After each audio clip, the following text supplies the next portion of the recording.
নমস্কাৰ, মই কৈলাশ তালুকদাৰ মেথামেটিক কোচিংলৈ তোমালোকক স্বাগতম জনাইছোঁ। আজি আমি ক্লাছ 9ৰ অনুশীলনী R1ৰ 16 নম্বৰ প্ৰশ্নৰ পৰা সমাধান কৰিম। 16 নম্বৰ প্ৰশ্নটোত আছে কোনো এটা বস্তু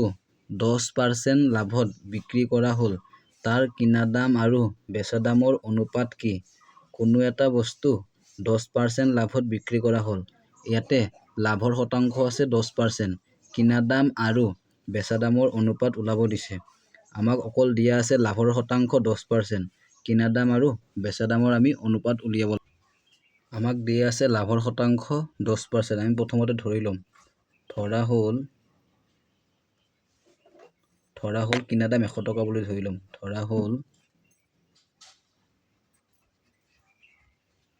ধৰা হ'ল কিনা দাম ইকুৱেল 100 টকা আৰু লাভৰ শতাংশ দিয়া আছে। লাভৰ শতাংশ ইকুৱেল 10% আৰু আমাক কিনা দাম আৰু বেচা দামৰ অনুপাত ওলাব দিছে। কিনা দাম আছে 100 টকা, আমি বেচা দামটো ওলাই ল'ম। এতেকে বেচা দামৰ এটা সূত্ৰ আছে, বেচা দামৰ সূত্ৰটো হ'ল 100 প্লাছ লাভৰ শতাংশ বাই 100 ইনটু কিনা দাম। এইটো হ'ল বেচা দামৰ সূত্ৰ। ইকুৱেল ওপৰত 100 আছে, 100 লিখিলোঁ, প্লাছ আছে প্লাছ, লাভৰ শতাংশ আছে 10%, যিহেতু শতাংশৰ লগত পাৰ্চেণ্ট উঠি যাব 10 থাকিব, তলত হ'ব 100 ইনটু কিনা দাম আছে 100 টকা, সেইবাবে ইয়াতে 100 লিখিলোঁ। এতিয়া 100 আৰু 100 কেঞ্চেল হ'ব। ইয়াতে বাকী আছে 100 যোগ 10, 100ৰ লগত যদি 10 যোগ কৰোঁ 110 টকা,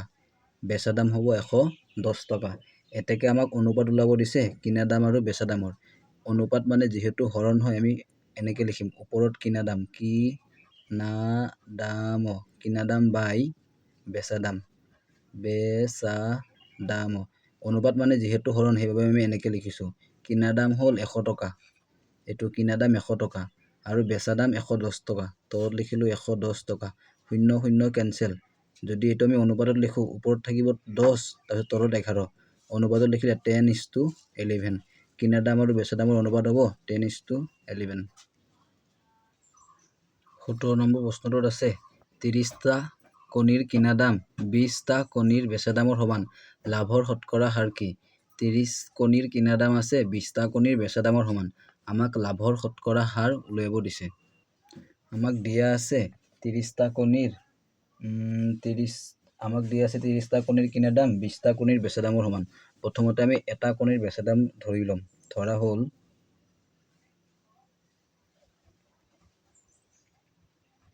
হ'ল এটা কণীৰ বেচা দাম। এটা কণীৰ বেচা দাম ইকুৱেল 1 টকা বুলি আমি ধৰি ল'লোঁ। এতেকে 30টা কণীৰ বেচা দাম, যদি এটা কণীৰ বেচা দাম 1 টকা, এতেকে 30টা কণীৰ বেচা দাম হ'ব 30 টকা। আৰু আমাক দিয়া আছে 30টা কণীৰ কিনা দাম 20টা কণীৰ বেচা দামৰ সমান হয়। সেইবাবে আমি লিখিব পাৰিম 30টা কণীৰ কিনা দাম ইকুৱেল 20 টকা। যিহেতু 20টা কণীৰ বেচা দামৰ সমান হয়, সেইবাবে হ'ব 20 টকা। আমাক ওলাব দিছে লাভৰ শতকৰা। লাভৰ শতকৰা ওলোৱাৰ আগত আমি প্ৰথমতে লাভ ওলাই ল'ব লাগিব। এতেকে লাভ ইকুৱেল, লাভৰ সূত্ৰ হ'ল বেচা দাম মাইনাছ কিনা দাম।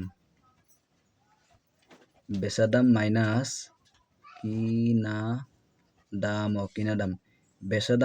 বেচা দাম হ'ল 30 টকা আৰু কিনা দাম হ'ল 20 টকা। 30ৰ পৰা 20 যদি আমি মাইনাছ কৰোঁ, লাভ হ'ব 10 টকা। আৰু আমাক ওলাব দিছে লাভৰ শতকৰা। এতেকে লাভৰ শতকৰা ওলোৱাৰ সূত্ৰ হ'ল লাভ বাই কিনা দাম লাভ বাই কিনা দাম ইনটু 100%। লাভ, এতিয়া লাভ হ'ল লাভ 10 টকা, ওপৰত 10, কিনা দাম আছে 20 টকা, সেইবাবে তলত 20 ইনটু 100%। ইয়াতে যদি আমি কেঞ্চেল কৰোঁ 0 কেঞ্চেল হ'ব, 2ৰে 10ক কেঞ্চেল কৰিলে 2 5 গুণ 10, 10 পূৰণ 5, 10 5 গুণ 50 হ'ব, লগত পাৰ্চেণ্ট হ'ব, অৰ্থাৎ লাভৰ শতকৰা হ'ব 50%। 18 নম্বৰ প্ৰশ্নটোত আছে এটা বস্তুৰ কিনা দাম 2100 টকা, 10% লাভত বিক্ৰী কৰিলে বস্তুটোৰ বেচা দাম কি? আমাক বেচা দাম ওলাব দিছে। কিনা দাম দিয়া আছে 2100 টকা আৰু লাভৰ শতাংশ দিয়া আছে 10%। আমাক বস্তুটোৰ বেচা দাম উলিয়াব দিছে। প্ৰথম আমি লিখো দিয়া আছে, আমাক কিনা দাম দিয়া আছে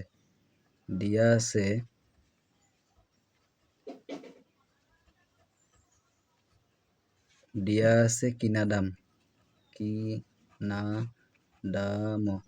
দাম দিয়া আছে 2100 টকা আৰু আমাক লাভৰ শতাংশ দিয়া আছে প্ৰশ্নত।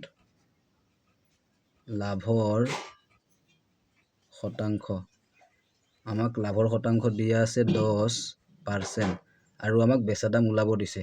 এতেকে বেচা দামৰ সূত্ৰ হ'ল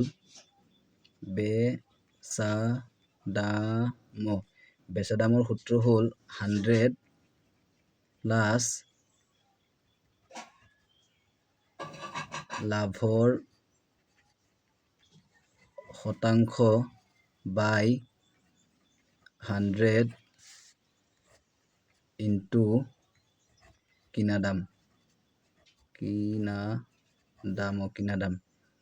ওপৰত 100 আছে, 100 লিখিলোঁ, প্লাছ লাভৰ শতাংশ দি আছে 10%, শতাংশ উঠি যাব, লাভৰ শতাংশ হ'ব 10,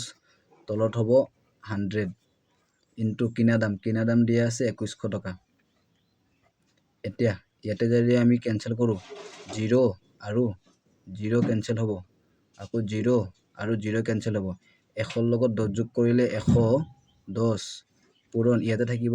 21। এতিয়া আমি যদি 110ৰ লগত 21 পূৰণ কৰোঁ, 110 তাৰ লগত যদি 21 পূৰণ কৰোঁ, 1 0 গুণ 0 1 গুণ 1 1 গুণ 1, 2 0 গুণ 0 2 গুণ 2 2 গুণ 2, যদি যোগ কৰোঁ 0 1 3 2, যোগ কৰিলে হ'ব 2310 টকা,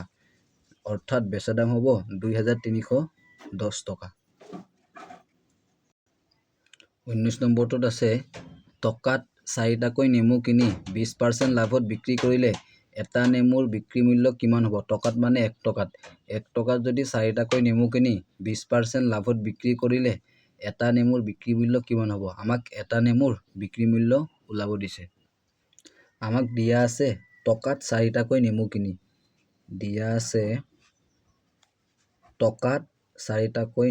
টকাত মানে 1 টকাত, 1 টকাত 4টা নেমু কিনি, মানে 4টা নেমুৰ কিনা দাম হ'ব 1 টকা। দিয়া আছে 4টা নেমুৰ কিনা দাম ইকুৱেল 1 টকা। এতেকে এটা নেমুৰ কিনা দাম হ'ব,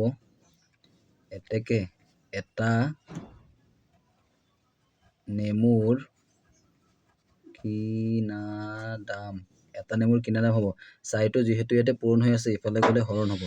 1/4 টকা।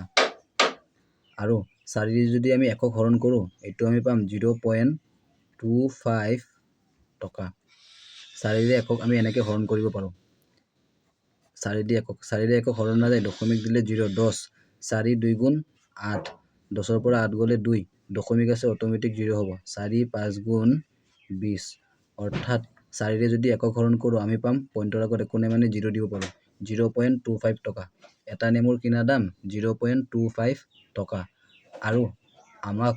ওলাব দিছে বেচা দাম, আৰু আমাক দিয়া আছে লাভৰ শতাংশ। লাভৰ শতাংশ দিয়া আছে 20%। এতেকে আমাক বেচা দাম ওলাব দিছে। এতেকে বেচা দাম ইকুৱেল বেচা দামৰ সূত্ৰ হ'ল 100 প্লাছ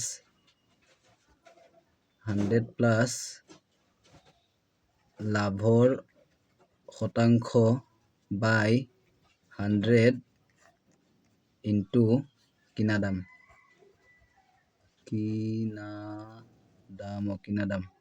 ওপৰত 100 আছে 100 হ'ব প্লাছ লাভৰ শতাংশ আছে 20% 20 হ'ব তলত হ'ব 100 ইনটু কিনা দাম এটা নেমুৰ কিনা দাম আছে 0.25 টকা 0.25 এতিয়া এইখিনি আমি কেনসেল কৰিম প্ৰথমতে যোগ কৰি লওক 100 লগত 20 যোগ কৰিলে 120 তলত হ'ব 100 ইনটু 0.25 এতিয়া ইয়াতে যদি আমি কেনসেল কৰো কেনসেল কৰিলে এটো 25 ইয়াতে আছে 0.25 এটো 0 এটো 0 কেনসেল যদি পাছে 2 এৰে কেনসেল কৰো 2 5 গুণ 10 2 6 গুণ 12 2 এৰে কেনসেল কৰিলো 5 এটো কেনসেল যাব 5 0 গুণ 0 দশমিক আছে দশমিক যেহেতু দশমিকৰ পিছত দুটা সংখ্যা আছে আৰু এটা শূন্য হ'ব আকৌ 5 5 গুণ 25 ইয়াতে বাকি আছে 6 পূৰণ 0.05 এতিয়া আমি এখিনি পূৰণ কৰিম 0.05 ৰ লগত 6 পূৰণ কৰো 6 5 গুণ 30 ৰ 0 হাতে 3 6 0 গুণ 0 3 টো ইয়াতে হ'ব আকৌ 6 0 গুণ 0 2 ঘৰ আগত দশমিক আছে 2 ঘৰ আগত দশমিক হ'ব 0.30 হয় দশমিকৰ পিছত 0 নিলিখে সেইকাৰণে 0.3 টকা হ'ব অৰ্থাৎ এটা নেমুৰ বেচা দাম হ'ব 0.3 টকা আৰু ইয়াতে আমি 0 টো দিব পাৰো আসলে দশমিকৰ পিছত 0 নিলিখে যদি 0 লিখো 0.30 টকা হ'ব 20 নম্বৰটোত আছে এটা বস্তু 500 টকাত বিক্ৰী কৰিলে 5% লোকসান হয় এটো কিমান দামত বেচিলে 5% লাভ হলহেতেন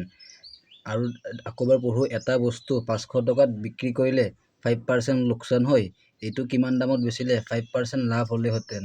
যেতিয়া আমাক 5% লোকসান 5% লাভ এনেকে লোকসান আৰু লাভ দিয়ে থাকিব এবাৰ আমি কিনা দাম উলাম এবাৰ বেচা দাম উলাম তেতিয়া আমাৰ এনসারটো ওলাই যাব আমাক দিয়া আছে বেচা দাম দিয়া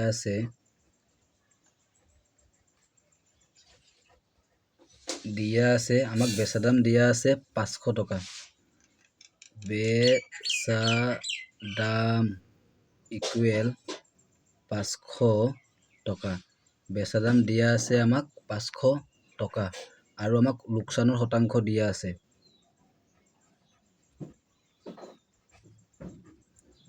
লোকসানৰ শতাংশ ইকুৱেল দিয়া আছে 5% প্ৰথমতে আমি কিনা দাম উলাম এতেকে কিনা দাম হ'ব কিনা দাম উলোৱা সূত্ৰ হ'ল ওপৰত হ'ব 100 তলত হ'ব 100 মাইনাস লোকসানৰ শতাংশ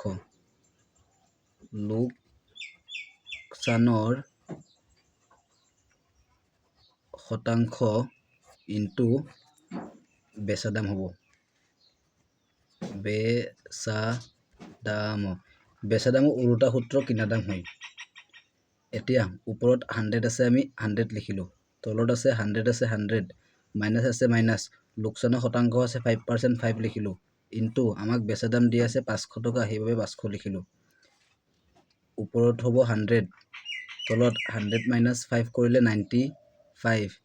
ইনটু 500 হ'ব এতিয়া আমি যদি কেনসেল কৰো আমি 5 এৰে 500 আৰু 95 ক কেনসেল কৰিব পাৰিম 5 * 5 9 হোৱাৰ কাৰণে 4 বাকি 5 ৰ আগত 9 বহিলে 5 ৰ আগত 4 বহিলে 45 5 9 গুণ 45 ইয়াক যদি কেনসেল কৰো 5 * 5 5 0 গুণ 0 5 0 গুণ 0 ওপৰত হ'ব 100 পূৰণ 100 100 ৰ লগত 100 পূৰণ কৰিলে 10000 হ'ব যেহেতু 0 ইয়াতে দুটা টোটাল 4টা 0 হ'ব তলত হ'ব 19 টকা এইবাৰ কিনা দাম উলালো এইবাৰ আমি বেচা দাম উলাম বেচা দাম উলোৱাৰ আগত আমাক দিয়া আছে লাভৰ শতাংশ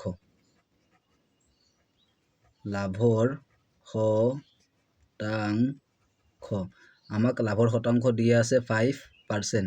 এতেকে আমি বেচা দাম উলিয়াম এতেকে বেচা দাম ইকুৱেল ওপৰত হ'ব 100 প্লাস লাভৰ শতাংশ 100 প্লাস লাভৰ শতাংশ বাই 100 বাই 100 ইনটু কিনা দাম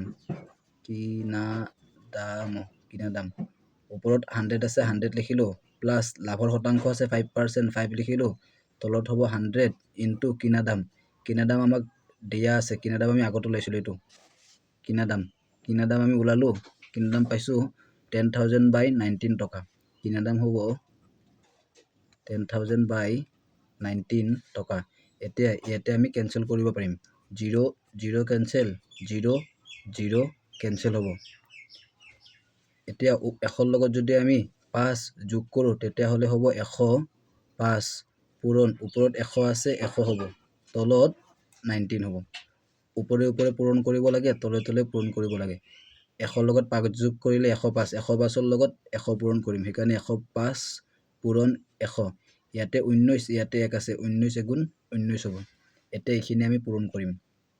105 ৰ লগত যদি 100 পূৰণ কৰো 105 হ'ব লগত দুটা শূন্য বাঢ়ি যাব তলত হ'ব 19 এবাৰ 90 ৰে এটোক আমি হৰণ কৰিম 90 ৰে যদি এটো হৰণ কৰো 10500 আমি 19 ৰে হৰণ কৰিম 19 ৰে হৰণ কৰিলে 19 5 গুণ 95 এতে যদি এইখিনি মাইনাস কৰো 0 0 ইয়াতে 0 হল ইয়াতো 0 হ'ব 10 পৰা 9 গলে 1 হ'ব এতিয়া 19 ৰে যদি আমি 1 কৰো 1 টো লৈ লও 19 ৰে 1 কৰিলে এটুকো 5 বাৰ যাব 19 5 গুণ 95 যদি মাইনাস কৰো ইয়াতে 0 নামিল ইয়াতে 1 ধাৰ কৰিলে 10 হ'ব 10 ৰ পৰা 5 গলে 5 হ'ব ইয়াত 10 আছিল 10 ৰ পৰা 1 ধাৰ কৰিছিলো ইয়াতে 9 থাকিব 9 ৰ পৰা 9 গলে 0 আকৌ 19 ৰে যদি এবাৰ আমি 50ক কৰো 19 2 গুণ 38 হ'ব যদি মাইনাস কৰো 1 ধাৰ কৰিলে 10 10 ৰ পৰা যদি আমি 8 বিয়োগ কৰো তেতিয়া হলে ইয়াতে হ'ব 2 1 ধাৰ কৰিলে 4 থাকিব 4 পৰা 3 বিয়োগ কৰিলে 1 যেহেতু 19 ৰে 12 হৰণ না যায় দশমিক দিলে হ'ব 0 এবাৰ 120 19 6 গুণ যদি কৰো 19 6 গুণ 114 এটা বিয়োগ কৰিলে 1 ধাৰ কৰিলে 10 10 ৰ পৰা 6 গলে 4 1 ৰ পৰা 1 গলে 0 1 ৰ পৰা 1 গলে 0 এতিয়া 19 ৰে যেহেতু 6 হৰণ না যায় দশমিক আছে অটোমেটিক 0 হ'ব 19 কিমান গুণ 60 19 3 গুণ 57 এনেকে দশমিকৰ পিছত দুটা সংখ্যা ওলালেই হ'ব ইয়াৰ এনসাৰ হ'ব 552.63 টকা অৰ্থাৎ বেচা দাম হ'ব 552.63 টকা এই হৰণখিনি সাইডত কৰিবা এবাৰ 21 নম্বৰ প্ৰশ্নটোত আছে গ্ৰাহকক আকৰ্ষণ কৰিবলৈ এজন ব্যৱসায়ীয়ে এটা চাৰ্টৰ দামত ক্ৰমে 10% 10% আৰু 5% ৰেহাই দিয়ে তিনিটাৰ সমতুল্য ৰেহাই কি হ'ব তিনিটা পাৰ্চেন্ট দিয়া আছে আৰু তিনিটাৰে আমাক সমতুল্য ৰেহাই উলাব দিছে প্ৰথমতে আমি ধৰি লম চাৰ্টটোৰ ছপা মূল্য 100 টকা ধৰা হল চাৰ্টটোৰ ছপা মূল্য আমি 100 টকা বুলি লিখি লম ধৰা হল চাৰ্টটোৰ ছপা মূল্য ধৰা হল চাৰ্টটোৰ ছপা মূল্য ইকুৱেল 100 টকা এতেকে আমাক তিনিটাৰে সমতুল্য ৰেহাই উলাব দিছে এতেকে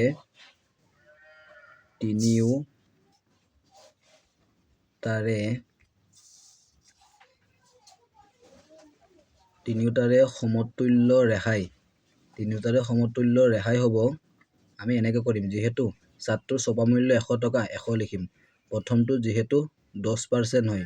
10% ৰেহাই দিছিল 10% টো ৰেহাই 100 টকাৰ ওপৰত হ'ব সেইবাবে আমি লিখিম মাইনাস দি কিনে 100 minus 10% টো উঠোৱাৰ কাৰণে তলত হ'ব 100 ইনটু পিছৰ চাৰ্টটো আছিল 10% 100 ৰ পৰা 10 মাইনাস কৰিম 10% উঠি গলে তলত 100 হ'ব ইনটু পিছৰটো আছিল 5% 100 টকাত 5% 100 ৰ পৰা মাইনাস কৰিম 5 লিখিলো পাৰ্চেন্টটো উঠি গলে তলত 100 হ'ব আৰু ইনটু 100 লিখিম এইখিনি সৰল কৰিলে চাৰ্টটোৰ তিনিওটাৰে সমতুল্য ৰেহাই ওলাই যাব এতিয়া আমি যদি এইখিনি কৰো 100 আছে 100 মাইনাস এইখিনি মাইনাস কৰিলে 90/100 ইনটু 100 ৰ পৰা 10 মাইনাস কৰিলে 90/100 ইয়াতো 100 ৰ পৰা 10 মাইনাস কৰিলে 90 100 ৰ পৰা 10 মাইনাস কৰিলে 90 ইনটু 100ৰ পৰা যদি 5 মাইনাছ কৰোঁ তেতিয়াহ'লে 95 এইটো 100 কেঞ্চেল হ'ব ইয়াতে হ'ব 95 এতিয়া 100 আছে 100 এতিয়া ইয়াতে 0 কেঞ্চেল 0 কেঞ্চেল তলত 10 গুণ তলত হ'ব 100 মাইনাছ আছে মাইনাছ লিখিলোঁ তলত হ'ব 10 গুণ 100 9 গুণ 81 81ৰ লগত আমি 95 পূৰণ কৰিম 81ৰ লগত যদি 95 পূৰণ কৰোঁ 5 এগুণ 5 5 8 গুণ 40 9 এগুণ 9 9 8 গুণ হ'ব 72 5 ইয়াতে 9 4 2 6 ইয়াতে 7 9 গুণ 81 81ৰ লগত যদি 95 পূৰণ কৰোঁ তেতিয়াহ'লে আমি পাম 7695 ইয়াতে হ'ব 7695 এতিয়া 100 আছে 100 মাইনাছ 100 যদি এইটো হৰণ কৰোঁ 100 দুটা শূন্য 0.2 ঘৰ আগত হ'ব 76.95 এতিয়া আমি 100ৰ পৰা মাইনাছ কৰিম 100ৰ পৰা মাইনাছ কৰিলে 100 যেহেতু ইয়াতে দশমিক আছে 100 দশমিক নাই দশমিক দি আমি দুটা 0 দি ল'ম মাইনাছ কৰিলে সদায় দশমিকৰ তলত দশমিক দিব লাগে এতিয়া ইয়াতে যদি মাইনাছ কৰোঁ 1 ধাৰ কৰিলে 10 হ'ব 10ৰ পৰা 5 গ'লে 5 ইয়াতে 9 থাকিব 1 ধাৰ কৰিলে 9ৰ পৰা 9 গ'লে 0 দশমিক আছে দশমিক ইয়াৰ পৰা 1 ধাৰ কৰিছিলোঁ ইয়াতে 9 থাকিব 9ৰ পৰা 6 গ'লে 3 হ'ব আৰু ইয়াতে 9 থাকিব 9ৰ পৰা 7 গ'লে 2 হ'ব 23.05 23.05% হ'ব অৰ্থাৎ তিনিওটা ছাত্ৰৰ সমতুল্য ৰেখাই হ'ব 23.05%